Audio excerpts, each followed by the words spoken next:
तो बेटा हम लोग आज टॉपिक पढ़ रहे हैं, ठीक है, एटम्स एंड मॉलिक्यूल्स। तो ये एटम्स की डेफिनेशन हम लोग पहले जान लेते हैं, ठीक है। एटम क्या है समझ ले जरा उसको।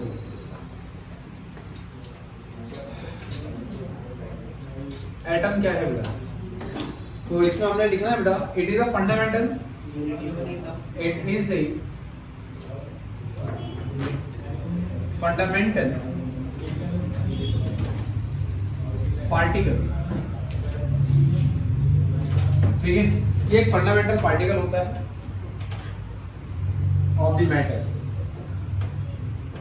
और करके इसकी एक और डेफिनेशन आप लोग लिख देते हो कि it is the fundamental unit of matter. तो मैटर की क्या है? ये फंडामेंटल यूनिट होती है। कैसे पता लगा? ये ऐसा पता लगा कि जैसे कि आपको बताया गया था कि महाऋषि कर्नाड थे, उन्होंने बताया कि everything which is around us is made up of the tiny particles which can not be seen by the naked eyes, ठीक है। तो इन्होंने कहा जैसे क्या हुआ कि भाई अब इसको देखने की चाहत होती है, देखने में कैसा होता होगा, इसको फिर तोड़ना चालू किया। कोई भी मैटर हमने ले लिया, उसको हमने ब्रेक करना चालू किया साइंटिस्ट ने। तो ब्रेक करते गए तो फाइनली क्या हुआ कि हमें एक चीज मिलती है जिसको तोड़ा नहीं जा सकता, इंडिविजुअल यूनिट। तो जो यूनिट इंडिविजुअल होती है उसको फंडामेंटल बोल देते हैं, बिल्कुल बेसिक यूनिट हम उसको बोल देते हैं, ठीक है। मूलभूत इकाई, मूलभूत यानी कि फंडामेंटल का मतलब होता है जिससे मटेरियल बना है, ठीक है, जिससे मटेरियल बना है। सबसे छोटी चीज जिससे कोई भी मटेरियल बना हो, जैसे क्या होता है कि रूम है, मकान है, मकान को बनने के लिए हमें एक ईंट की रिक्वायरमेंट होती है, ब्रिक, ठीक है। जो ईंट होती है वो उसका एक क्या है, यूनिट है, मकान की एक यूनिट है। तो एक के ऊपर एक यूनिट को रखते हैं और फिर वॉल्स वगैरह बना लेते हैं, ठीक है। इस तरीके से कोई मैटर बनकर तैयार होता है। सेम मैटर भी ऐसे ही, जैसे मकान बनकर तैयार हो वैसे मैटर भी है कि मैटर को बनने के लिए क्या चाहिए होता है, मैटर को बनने के लिए चाहिए होता है हमें एटम। कोई भी एटम मटेरियल है, कोई भी मटेरियल हो सकता है। जैसे मटेरियल हो सकता है हमारा बायोलॉजिकल बॉडी हो सकती है कोई हमारी, ठीक है, एनिमल बॉडी, बैक्टीरियल बॉडी, कोई भी एनी टाइप ऑफ बॉडी, कोई भी लिक्विड हो सकता है, ठीक है, कोई भी सब्सटेंस कैसा भी हो सकता है, कुछ भी, गैसियस, सॉलिड, लिक्विड, ठीक है, कुछ भी, कोई भी मैटर अगर है तो वो बनाए किसका, एटम का। तो ये इतना छोटा होता है, it is very tiny, it can not be seen by the naked eyes, ठीक है। तो ये बिल्कुल छोटा होता है, ठीक है। It is too small, it is too small, ये बहुत छोटा होता है, which cannot be seen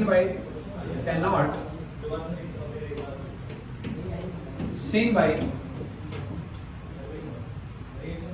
naked eyes। इनको सिंपल आंखों से देखा नहीं जा सकता। कैन बी सीन बाय, अब देखा नहीं जा सकता, अब देखा नहीं जा सकता तो भैया और ज्यादा क्यूरियस हो जाते। अब जैसे जैसे टेक्नोलॉजी आगे बढ़ती है तो हमारे पास आती है इलेक्ट्रॉन माइक्रोस्कोप। कौन सी स्कोप? इलेक्ट्रॉन माइक्रोस्कोप, ठीक है। It can be seen by the help of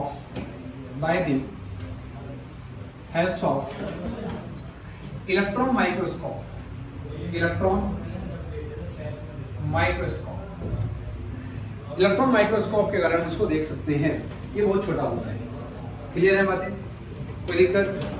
चलिए अब नेक्स्ट पॉइंट क्या रहेगा? तो ये तो भैया हमारे एटम के बारे में हुआ, ठीक है। अब एटम के बारे में पूरा एक चैप्टर आपका 4 चैप्टर है, ठीक है, 9th क्लास में। हम लोग इस जो बाकी डिटेल है उसको वहां देखेंगे, बट फिलहाल हम लोग वापस आते हैं, अभी इंट्रोडक्शन पे ही रखते हैं इसके बाद क्या होता है, मॉलिक्यूल की बात कर लेते हैं, ठीक है। तो मॉलिक्यूल अगर हम देखते हैं, मॉलिक्यूल क्या है, ठीक है, चैप्टर का 2nd पॉइंट है इसका, मॉलिक्यूल। मॉलिक्यूल किसे कहते हैं? It is a group of, it is the special group of atoms. ये एटम्स का एक स्पेशल ग्रुप होता है। स्पेशल वर्ड हम क्यों दे रहे हैं इसको? स्पेशल का मतलब क्या है? इसका मीनिंग ये होता है स्पेशल का कि भाई ये जो एटम्स हैं एक दूसरे से कंबाइंड है, इनका कुछ रीजन है।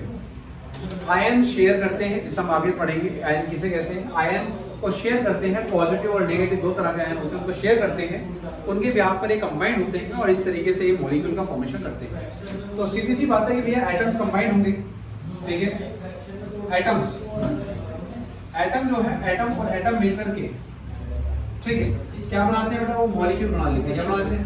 मॉलिक्यूल बनाते हैं। क्लियर? जैसे कि यहाँ पर H, हाइड्रोजन 2 आ गए, ऑक्सीजन आ गई है, दोनों मिलकर के H2 को यानी कि वाटर का एक मॉलिक्यूल बनाएंगे। क्या बनाएंगे? वाटर का एक मॉलिक्यूल बनाएंगे। ऑक्सीजन एक एटम हो गया, हाइड्रोजन के 2 एटम आ गए, ठीक है, इस तरीके से। तो यहाँ पे बहुत सारे एटम्स मिलकर के या कुछ एटम्स मिलकर के कुछ बना सकते हैं। सिमिलरली ऐसा हो सकता है जैसे कि तो मॉलिक्यूल हो गया, ठीक है, ये वाटर मॉलिक्यूल हो गया। क्या हो गया ये? Water molecule, water molecule. भाई अब समझ में आ गया होगा वाटर मॉलिक्यूल किसे कहते हैं, क्या हो गया ये, है ना। वैसे ही क्या होता है, कार्बन ले लो, कार्बन ले लिया आपने, ऑक्सीजन ले लिया, ठीक है, तो कार्बन और ऑक्सीजन दोनों कंबाइंड हो गए। जैसे आपने क्या किया, पेपर ले लिया, पेपर को आपने बर्न कर दिया एयर में। जैसे आपने हवा में पेपर को बर्न किया तो क्या हुआ, पेपर बर्न हुआ, तो एयर के अंदर जो ऑक्सीजन थी वो उसके साथ कंबाइंड हो गई। तो एटम की जो ऑक्सीजन वाले एटम थे वो कार्बन एटम के साथ कंबाइंड हो गए।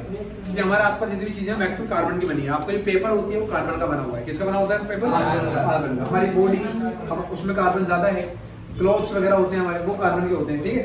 अच्छा, कार्बन प्लस ऑक्सीजन, तो कार्बन का एक एटम आ गया, ऑक्सीजन के 2 एटम आ गए, तो यहाँ पर 3 एटम टोटल मिल चुके हैं, ठीक है। अब ये कंबाइंड होकर के बनाते हैं CO2। तो ये CO2 जो है ये कार्बन का एक मॉलिक्यूल है। क्या है ये? Carbon molecule, carbon dioxide molecule, carbon dioxide, carbon dioxide.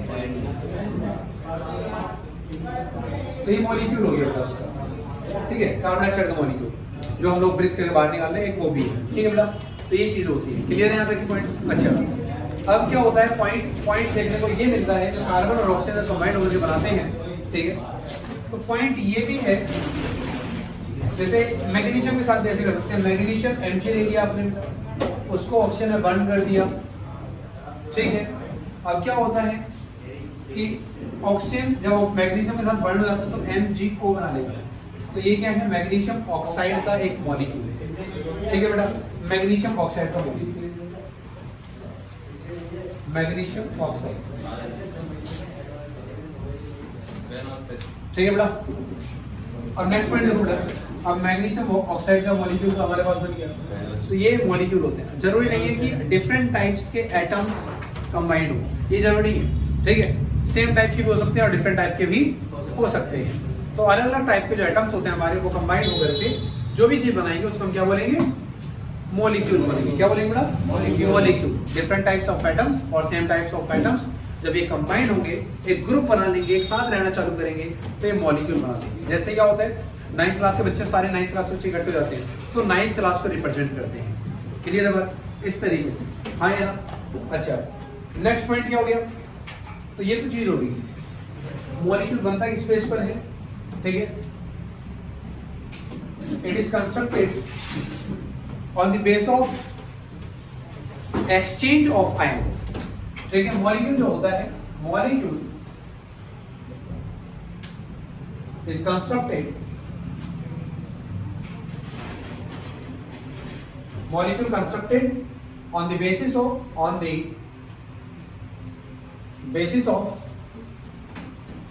exchange of ions, ions के exchange होने पर, ठीक है, मॉलिक्यूल का फॉर्मेशन होता है। अभी जो ions होते हैं ये एटम के पास होते हैं। किसके पास होते हैं? एटम्स के पास होते हैं। किसी एटम के पास पॉजिटिव आयन होता है, किसी के पास नेगेटिव आयन होता है। तो डिफरेंट जो होते हैं हमारे पास, जो अपोजिट चार्ज होते हैं वो एक दूसरे को अट्रैक्ट करते हैं। Opposite charge attract each other, ठीक है। Same charge repel each other, ये आपने बचपन में पढ़ा होगा, ठीक है। अच्छा जी, इसके बाद मॉलिक्यूल समझ में आ गया होगा आपको, ठीक है। मॉलिक्यूल क्या होता है इसके बारे में डिटेल अभी देखेंगे हम लोग। तो अब यहाँ पर एक पॉइंट आता है आपके पास, ठीक है, कि लॉ ऑफ केमिकल कॉम्बिनेशन, ठीक है, थोड़ा पढ़ रहे हैं अभी तो, ठीक। अभी मॉलिक्यूल के बारे में डिटेल हम लोग स्टडी करने वाले, मॉलिक्यूल बनता कैसे, ये सब चीजें, ठीक है।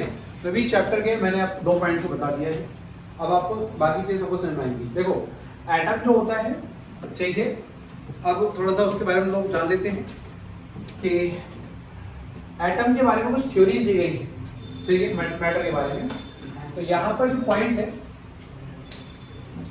तो इसमें लिखेंगे जो पॉइंट होता है बेटा आप लोगों का, सबसे पहले जो साइंटिस्ट थे जिनका नाम तो हमारा जॉन डाल्टन, क्या नाम है? जॉन डाल्टन, ठीक है। जो जॉन डाल्टन थे, इन्होंने लॉ ऑफ केमिकल कॉम्बिनेशन दिया, लॉ ऑफ केमिकल कॉम्बिनेशन, बिल्कुल सही। तो यहाँ पर हेडिंग बनाएंगे law of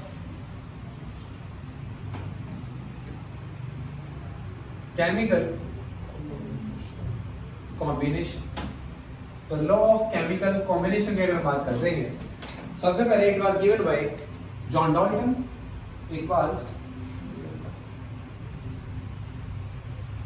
given by John Dalton, ये जॉन डाल्टन ने दिया। आपको देखो नेक्स्ट पॉइंट क्या होता है, इन्होंने लॉ ऑफ केमिकल कॉम्बिनेशन में क्या कहा, इन्होंने कहा देखो ऐसा है, ठीक है, ये दो पॉइंट में इन्होंने डिफाइन किया इसको। इसमें से पहला पॉइंट आया था लॉ ऑफ कंजर्वेशन ऑफ मास, ठीक है, दो तरीके से डिफाइन किया इन्होंने। तो दो पॉइंट होते हैं केमिकल कॉम्बिनेशन के, ठीक है। It was defined in 2 points. तो फर्स्ट जो था वो था law of conservation of mass, conservation of mass, law of conservation of mass, okay. Next point क्या है बेटे? Law of constant law of constant proportion, constant,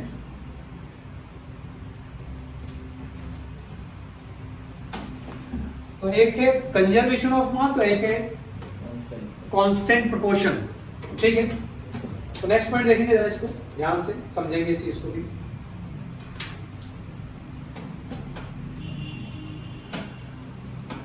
तो नंबर 1 पर आएगा हमारे पास कंजर्वेशन ऑफ मास, सबसे पहला पॉइंट।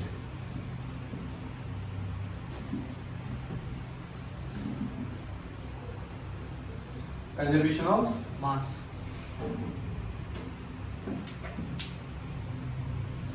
यहाँ पर ऑफ रहेगा या ऑफ लगा लेना।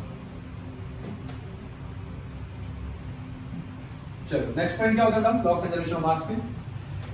क्या कहता क्या है? Mass can not be create either be destroyed. Mass ना तो क्रिएट किया जा सकता है, ना ही खत्म किया जा सकता है, खत्म नहीं कर सकता, ठीक है। क्लियर है बातें? हाँ या ना? क्यों? ये आपको मैंने बता दिया था अभी, फिजिक्स में भी आपने पढ़ा था ये पॉइंट, ठीक है। ये कहा जाता है कि देखो जैसे कि यहाँ पर आपने हाइड्रोजन ले ली, अब हर एक एटम का खुद का अपना मास होता है, ठीक है। हर एक एटम का खुद का अपना मास होता है। जैसे कि आप 9th क्लास में हैं, तो 9th क्लास में क्या होगा कि जैसे सोनू का अपना खुद का मास है 40 kg, ठीक है। आरुष का अपना खुद का मास है, ठीक है, 50 kg, खुद का अपना अपना है, ठीक। और ये दोनों एक ही क्लास में, क्लियर है बातें? तो वैसी चीजें हैं कि जब अलग अलग एटम्स का खुद का अपना मास होता है और जब ये कंबाइन होते हैं तो इनका मास ना तो कम होता है ना ज्यादा होता है। अब सोनू और आरुष की अगर दोस्ती है तो ना तो सोनू का वेट कम होगा और ना ही आरुष का वेट कम होगा, ठीक है। बेशक ये एक कॉम्बिनेशन फॉर्म में रहते हो, ठीक है, दोस्ती में रहते हो, पर लेकिन इनका मास कम नहीं होगा, ना ही ज्यादा होगा, ना ही बिल्कुल खत्म हो जाएगा। सोनू का 40 रहेगा और आरुष का 50 रहेगा, ठीक है। वैसे ही जब भी मॉलिक्यूल का फॉर्मेशन होता है तो हर एक एटम का खुद का मास होता है। तो जैसे कि हाइड्रोजन का मास यहाँ पर 1 है, ठीक है, तो 2 हाइड्रोजन का यहाँ पर 1 + 1 2 हो जाएगा। ऑक्सीजन का यहाँ पर कितना आ जाएगा? 16 हो जाएगा, ठीक है। दोनों ऐड जाएंगे, क्लियर है? तो कितना आ जाएगा यहाँ पर 18। तो वाटर के एक मॉलिक्यूल का जो वेट हो जाएगा, मास हो जाएगा 18 यूनिफाइड। यू यानी कि यूनिट या फिर यूनिफाइड, कोई दिक्कत वाली बात नहीं है, ठीक है। हाँ यार, तो इसीलिए हम इसको बोलते हैं लॉ ऑफ कंजर्वेशन ऑफ मास। ना तो मास को खत्म किया जा सकता है ना बनाया जा सकता है। ऐसा नहीं है कि आपने क्या किया, पहले सोनू का मतलब ये ले लेते हैं बात की भाई पॉइंट, अब हाइड्रोजन का वेट जो था अभी 1 यूनिफाइड था, ठीक है, वो दूसरे हाइड्रोजन के साथ चला गया, उसका भी 1 था, दोनों कंबाइंड हो गए, तो इनका टोटल मिलाकर के 3 हो गया। ऐसा नहीं होता, समझ गए?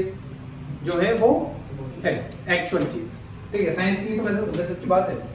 तो इसमें ये कहता है कि अकॉर्डिंग टू, ये भी किसने दिया था, ये भी हमारे जॉन डॉल्टन भी ने दिया था, ठीक है। तो इट वाज गिवन बाय, ये लिख सकते हैं, it was also given by John Dalton, जेडे, ठीक है, जी सॉरी जेडे, ठीक है, John Dalton. According to Dalton's theory,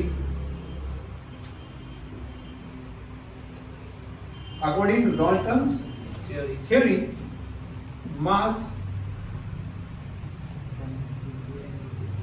cannot be created or cannot be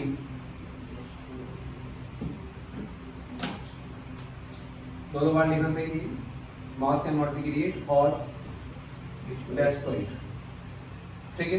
ना तो इसको बनाया सकता है, खत्म किया सकता है, क्लियर है। दूसरा पॉइंट क्या है, एवरी पार्टिकल या फिर atom consist its own mass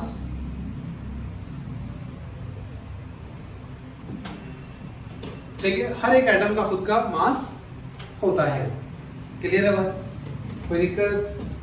चलिए दूसरा पॉइंट ये है, इन्होंने प्रैक्टिकल को किया कैसे, जो लॉ ऑफ कंजर्वेशन ऑफ मास का प्रैक्टिकल को किया कैसे। अब ये होता है पॉइंट कि एक बीकर लिया इन्होंने, एक वेइंग मशीन के ऊपर रख दिया, ठीक है। उस वेइंग मशीन के ऊपर रखने के बाद क्या हुआ, इसमें इन्होंने कुछ वाटर लिया, मान लो कि वाटर का वेट था 30 ग्राम, कितना वेट था बेटा, 30 ग्राम, 30 ग्राम वाटर था, कितना था बेटा, वाटर 30 ग्राम वाटर, ठीक है, क्लियर है यहाँ तक। अच्छा 30 ग्राम वाटर है। अब इसमें क्या किया उन्होंने, 5 ग्राम वाटर अलग से ले लिया, फिर 5 ग्राम चीनी शुगर को अलग से ले लिया उन्होंने 5 ग्राम, तो दोनों को इन्होंने मिला दिया, फिर 5 ग्राम शुगर ले लिया। अब क्या होता है, दोनों कंबाइन कर दिया, अब टोटल वेट कितना हो गया इस सॉल्यूशन का, 35 ग्राम, ठीक है। 5 ग्राम शुगर का और 30 ग्राम वाटर, हाँ या ना, कोई दिक्कत। अब देखो दोनों को मिक्स करने के बाद वेइंग मशीन पे रखा, तब भी 35 आएगा, और इंडिविजुअली आप लेकर के ऐड कर रहे हैं तब भी कितना आएगा, 35 आएगा, ठीक है, 30 + 5। तो इसीलिए कहा जाता है कि, और अगर इसमें से 5 ग्राम बाहर निकाल लिया जाए तो 30 बचेगा वाटर का। अगर शुगर को बाहर निकाल दिया जाए तो 5 ग्राम ही निकलेगी, ज्यादा तो है नहीं, क्योंकि आपने चीनी को पानी में मिलाया और पानी चीनी जो थी वो ज्यादा हो गई, 10 ग्राम मिलाई थी वो 50 ग्राम हो गई। ऐसा मैजिक तो होता नहीं है, ठीक है, जो जितना है उतना ही रहेगा, ठीक है। वो बात अलग है कि चुपके से किसी ने घेर दी, साइड से आया निकल गया, ठीक है। चलो क्लियर है बातें। अच्छा नेक्स्ट पॉइंट देख लो जरा,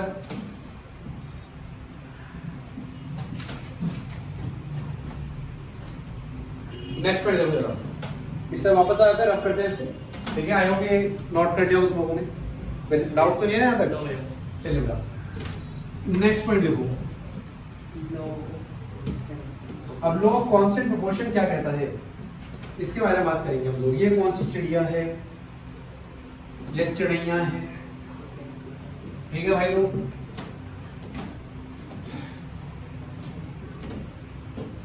देखो जरा,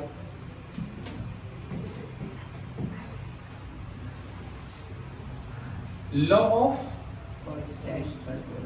कांस्टेंट प्रोपोर्शन,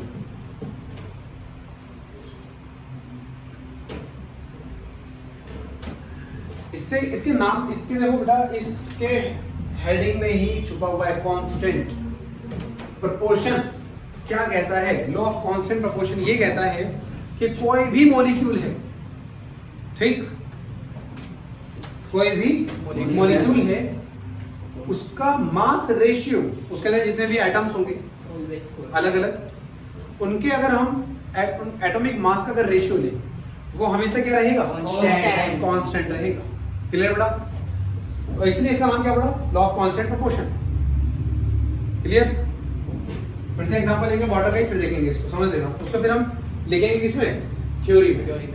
देखो जरा पहले समझ लेते हैं मैथमेटिकल, फिर उसको हम किस में लिख देंगे, थ्योरी में लिखेंगे। पहले समझ लेते हैं, ठीक है।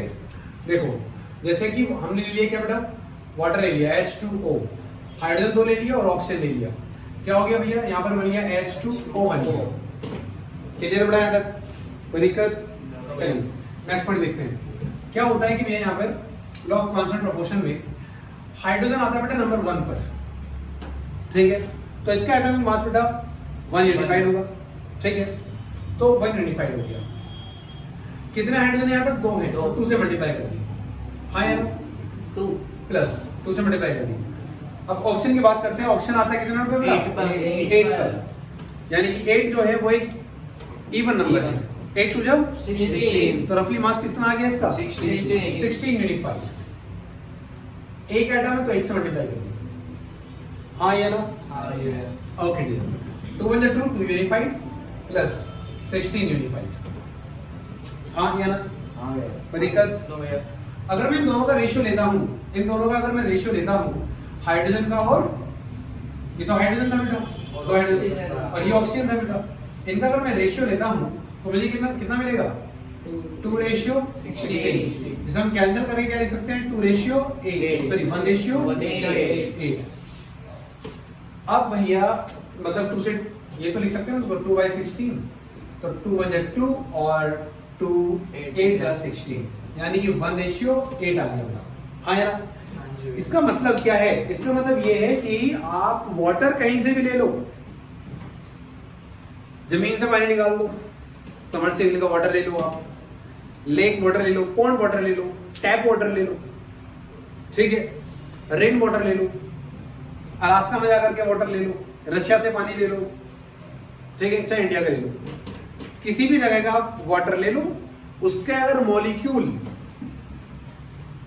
को ध्यान से देखोगे और उसके मास को कंपेयर करोगे, ठीक है, मॉलिक्यूल में देख 2 हाइड्रोजन और 1 ऑक्सीजन मिलेगा ही मिलेगा, कहीं से भी आप वाटर उठा लो पूरी दुनिया में से, पर उनके जो मास है, रेशियो हाइड्रोजन का और ऑक्सीजन का, उनका रेशियो हमेशा क्या मिलेगा आपको, 1:8 मिलेगा, कांस्टेंट मिलेगा, चाहे ये सी वाटर हो, चाहे ये रेन वाटर हो, चाहे ये लेक वाटर हो, चाहे ये टैप वाटर हो, ठीक है, कोई भी वाटर, किले का ले लो, अपना किले बदल गया क्या, ठीक है, या फिर बिस्लरी का ले लो, है ना, कोई भी। अच्छा, तो यहाँ तक क्लियर होती है बातें। तो लॉ ऑफ कांस्टेंट प्रोपोर्शन मतलब क्या हो गया, यहाँ पर मास का जो रेशियो है हमेशा क्या रहेगा, कांस्टेंट रहेगा। इसी को हम थ्योरी में लिख देते हैं। आ जाओ बेटा, देखो जरा कैसे लिखना है। तो राइटिंग स्किल भी हमारे पास होनी चाहिए, ठीक है भाई, ज्ञान तो भरपूर है पर लिखने का तरीका ही नहीं पता हमें, तो भाई साहब मार्क्स के खा जाएंगे, है ना। नॉलेज के साथ साथ आपको अदर नॉलेज भी होनी चाहिए, है ना, प्रेजेंटेशन आपकी होनी चाहिए। अब देखो जरा पॉइंट की बात कर लेते हैं। तो according to law of constant proportion, according to law of constant proportion,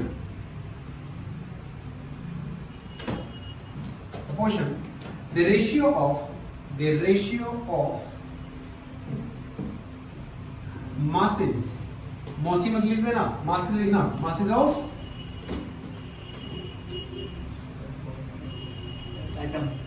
atoms in the molecule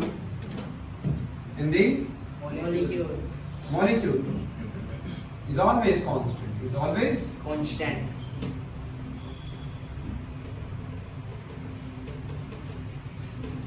ये हमेशा क्या होगा बेटा, कांस्टेंट होगा, हाँ या ना, कोई डाउट यहाँ तक, कि हमेशा कांस्टेंट रहेगा, बदलेगा नहीं, हाँ या ना, चेंज नहीं होगा। एक और एग्जांपल ले लेते हैं बेटा, अगर नहीं समझ में आया तो इस बार क्लियर हो जाएगा। एक और एग्जांपल ले लेते हैं मेरे बच्चे, देखो जरा क्या होता है। मैग्नीशियम ऑक्साइड ले लेते हैं। आपने मैग्नीशियम रिबन लिया, जैसे लैब में आपने बर्न किया था, मैग्नीशियम रिबन को साफ किया, क्योंकि उसके ऊपर ऑक्साइड लेयर आ जाती है, तो वो उसका जो टेम्परेचर होता है, बर्निंग टेम्परेचर, ठीक है, जिसे हम बोलते हैं इग्निशन टेम्परेचर, वो काफी ज्यादा हाई हो जाता है, जिसके कारण से क्या होता है कि वो जल नहीं पाता।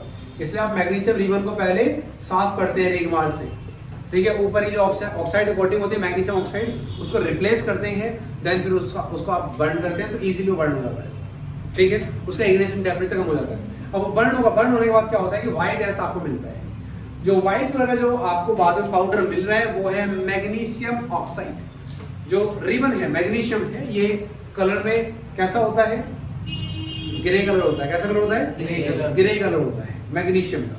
अच्छा, दूसरा पॉइंट क्या होगा, जब ये बर्न होता है, बर्न होने के बाद क्या होगा, बर्न होने के बाद ये व्हाइट कलर का पाउडर बनाएगा, क्योंकि जब इसको जलाया गया था तो एयर के अंदर ऑक्सीजन थी, हाँ या ना, तभी तो हम लोग जिंदा हैं, बोलो हाँ, बिल्कुल सही, ठीक है बेटा। अच्छा, पॉइंट क्या है, पॉइंट ये है कि अब ऑक्सीजन मैग्नीशियम को मिल गई और मैग्नीशियम और ऑक्सीजन दोनों कंबाइंड हो गई। कंबाइंड होने के बाद क्या हुआ, ठीक है, इन्होंने बनाया मैग्नीशियम ऑक्साइड। क्या बनाया इन्होंने, मैग्नीशियम ऑक्साइड। तो देखो इसको लिखते कैसे, इसको मैग्नीशियम का सिंबल होता है MgO, मिलिंद गावा। अच्छा जी, इसने ऑ करके गाना गाया ऑक्साइड, ठीक है। दोनों मिलकर क्या बन गए, MgO। हाँ या ना, कोई दिक्कत? अभी सिखाऊंगा, मॉलिक्यूल बनाना सिखाऊंगा, सिंपल अभी तो फिलहाल इसको इतना याद रखो, जैसे यही सिखा देता हूँ, कोई दिक्कत नहीं है ना।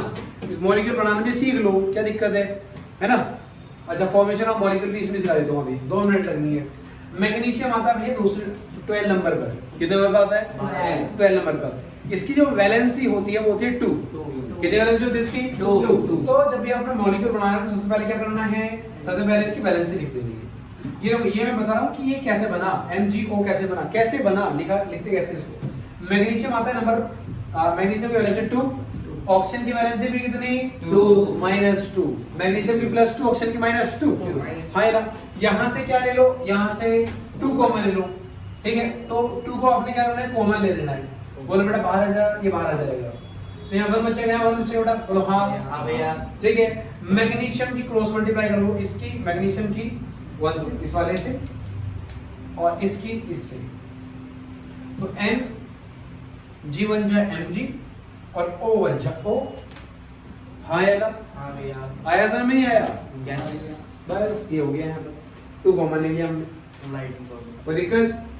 यहाँ 2 को मेंशन करो या मत करो, तो ये बन गया आपका क्या, MgO। क्या बन गया, MgO, मैग्नीशियम ऑक्साइड। क्या बन गया ये, मैग्नीशियम ऑक्साइड। ये करना, कुछ नहीं करना, ठीक है।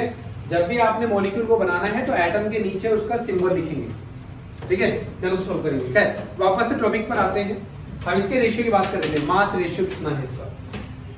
मैग्नीशियम की अगर हम मास रेशियो की बात करते हैं, मास रेशियो, वापस से हम टॉपिक पर आ रहे हैं, ठीक है। मास रेशियो, मैग्नीशियम का मास कितना होता है, ठीक है। तो बेटा नंबर होता है उसका 24 डिवाइड बाय ऑक्सीजन कितना होता है बेटा, 16। हाँ या ना, कितने से जाएगा, 4 से आएगा। हाँ कितना गया, कितना बोलो 4 6 जा, 4 जा 24, हाँ 4 जा 16, हाँ 2 से 3, हाँ कितना आया 2, तो कितना रेशियो आया 3:2। कोई डाउट, इजी, यस बिल्कुल, बहुत सुंदर, फटाफट से इसको नोट करो। तो ये था आपका लॉ ऑफ कांस्टेंट प्रोपोर्शन, ठीक है। जैसे जैसे वेट बढ़ेगा वैसे वैसे ही सब चीजें बढ़ेंगी। अच्छा, कांस्टेंट में क्या था, कांस्टेंट में हमेशा मास का जो रेशियो होगा ऑलवेज कांस्टेंट रहेगा, ढीठ है एक नंबर का, ठीक है। ये मैं बदलूंगा नहीं, ये वही वाली चीज है, ठीक है, बदलेगा नहीं, जिद्दी है ना। हाँ 100 मार्क्स चाहिए तो चाहिए, क्लियर है बात, ओके जिद अपनी, क्लियर बेटा। तो यहाँ पे इसको नोट करना फटाफट से, आई होप तुम लोगों को क्लियर हो गया होगा यहाँ तक लॉ ऑफ कांस्टेंट प्रोपोर्शन का, ठीक है। नेक्स्ट क्लास के जो टॉपिक की हम बात करेंगे वो हमारा क्या चलने वाला है, अब वो अभी डाल्टन्स थ्योरी चलेगी एटम के बारे में। हम देखेंगे जो डाल्टन थे उस टाइम पर ये बिल्कुल सही थे, ठीक है। डाल्टन थ्योरी पढ़ लेंगे सबसे पहले, ठीक है। अब इन्होंने, डाल्टन ने एटॉमिक थ्योरी दी, क्या क्या इसने बताया, जो जॉन डाल्टन थे इन्होंने क्या क्या बताया हमें थ्योरी में, ये हम लोग पढ़ने वाले हैं, ठीक है। क्या क्या यूज होता है उनका वो भी हम लोग स्टडी करने वाले हैं। पिलर्स पे हम लोग स्टडी करने वाले हैं, इसमें क्या एटॉमिक मास, एटॉमिक मतलब इनकी हम लोग फ्यूचर में जाकर के क्या हुए, गलत हो गए, ठीक है, इन्होंने एक स्टेटमेंट बोली थी, एटम कैन नॉट बी, अरे नहीं बाबू, हाँ, जो एटम है उसको हम लोग ब्रेक नहीं कर सकते। एटम जो है वो अनब्रेकेबल क्वांटिटी है। कैसी क्वांटिटी है बेटा? Unbreakable quantity. सही है सर, बंद कर दिया ट्यून, नहीं तो मैं डांस नहीं कर रहा था मेरा। ठीक है, अच्छा, पॉइंट ये है कि अनब्रेकेबल क्वांटिटी ऐसी है, फंडामेंटल पार्टिकल से ब्रेक नहीं किया सकता, इन्होंने बोल दिया था ये। पर लेकिन फ्यूचर में आकर के इलेक्ट्रॉन, प्रोटॉन, न्यूट्रॉन की डिस्कवरी भी हुई। ठीक है, हाँ है ना, तो इस वजह से इनका ये वाली जो स्टेटमेंट थी गलत हो गई थी। बाकी और देखते हैं क्या क्या इन्होंने बोला था। ठीक है, कितना सही उतरते हैं ये। ठीक है, चलिए, तो आज के लिए बेटा क्लास कितने ही रखते हैं। ठीक है, हैव अ गुड डे।